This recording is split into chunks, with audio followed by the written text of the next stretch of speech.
Монгол Чех хоёр улсын хооронд дипломат харилцаа тогтоосны 70 жилийн ой 2020 онд тохиож байгаа. За би засгийн газрын гишүүний хувьд Монгол Чех засгийн газар хоорондын комиссийн дараагаар ажилладаг. За мэдээч хэрэг зөвхөн эрүүл мэндийн бус салбарч гэсэн хамтын ажиллагааг үргэлжлүүлэн хөгжүүлэхэд Чехийн элчин сайдын яамтайгаа бид их ойрхон ажиллаж байгаа. За тэр дундаа Чехийн элчин сайдын яам, Чехийн засгийн газар Монголын эрүүл мэндийн салбарыг дэмжих хамтран ажиллах чиглэлд онцгойлон анхаарч байгаа. Тухайлбал одоо 2020 онд Монголын эрүүл мэндийн байгууллагуудад тоног төхөөрөмж техник хэрэгслээр хангах эм гэрээг одоо сая надад албан ёсоор элчин сайд Иржи Бродский гардууллаа. За түүнээс гадна манай эрүүл мэндийн салбарын эмч мэрэгчлэнүүдийг сургалтанд хамруулах тэр боломжийг олгосон бас сайхан мэдээллийг бас бидэнд өгж байна.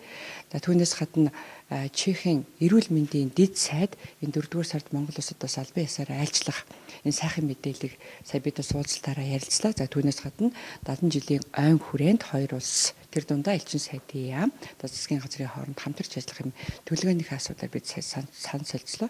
За хамгийн гол нь би бас эрүүл мэндийн сайдын хувьд Монголын эрүүл мэндийн салбарын өмнө тулгамдж байгаа тэр дундаа шаардлагатай тоног төхөөрөмжүүдийг нийлүүлэх асуудлаар өнөөдөр тодорхой үр дүнд хүрч одоо гэрээнийхээ эхийг гаргаж гарын үсэг зурах юм бэлтгэл ажлуудаа хангацсан баяртай байна. Эрүүл мэндийн сайд хатагтай саран гэрэл бол талархлаа илэрхийлэхийг хүсэж байгаа юм. Монгол Чехийн засгийн газрын орны комиссийн даргын хуваар хатагтай саран гэрэл бол хоёр улсын харилцааг шинэ шатанд гаргахын тулд маш их хичээн чармааж ажилладаг байгаамаа. За энэ жилийн хувьд болох юм бол хоёр улсын хооронд дипломат харилцаа тогтоосон 70 жилийн хүрээнд маш олон үйл ажиллагааг хамтран зохион байгуулна. За тухайлах юм бол олон салбарт одоо үйл ажиллагаа эрхэлдэг. Чехийн аж ахуй нэгж бизнесүүдийн төлөөлөл бүхий одоо тийм том бүлгийн одоо айлчлалыг бол зохион байгуулах гэж байгаамаа. Эрүүл мэндийн салбарт ч гэсэн ижил төстэй арга хэмжээг зохион байгуулна.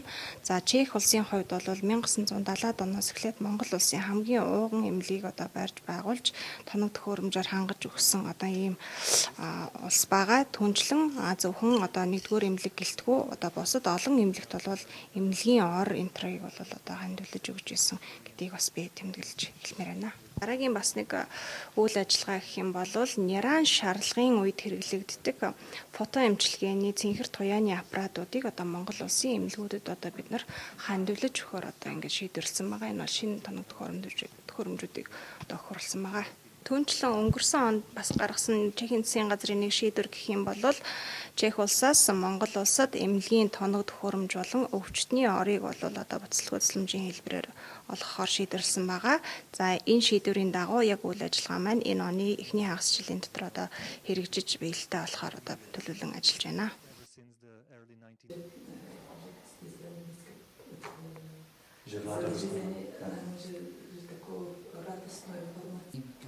Хүлээлттэй байна. Jako przedsiębiorcy nazywamy się, proto i jeden z výsledků z toho byla ta návštěva před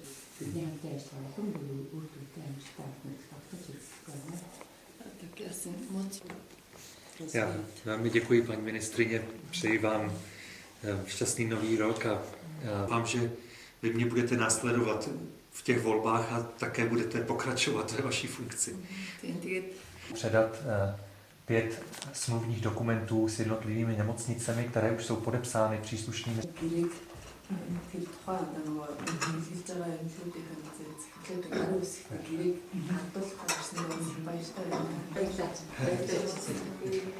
A poprosím paní ministryni o přečtení samozřejmě těch dokumentů s přepravou toho zdravotnického materiálu a poukázali na účet ambasády částku 10 000 eur.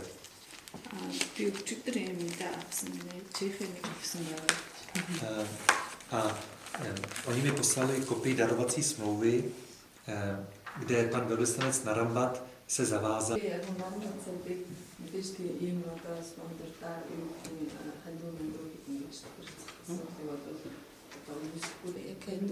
Uranium Industry. Čili je to, uran je problematické téma, k tomu, že pan ministr zdravotnictví musel i hned jet na místo a i hned tu situaci řešit. Dost nemám, ale musím se s tím vypořádat, že nebude moci navštívit Mongolsko v první polovině letošního roku. tu delegaci, která přijede a kterou povede pan náměstek, oni dávali dohromady diář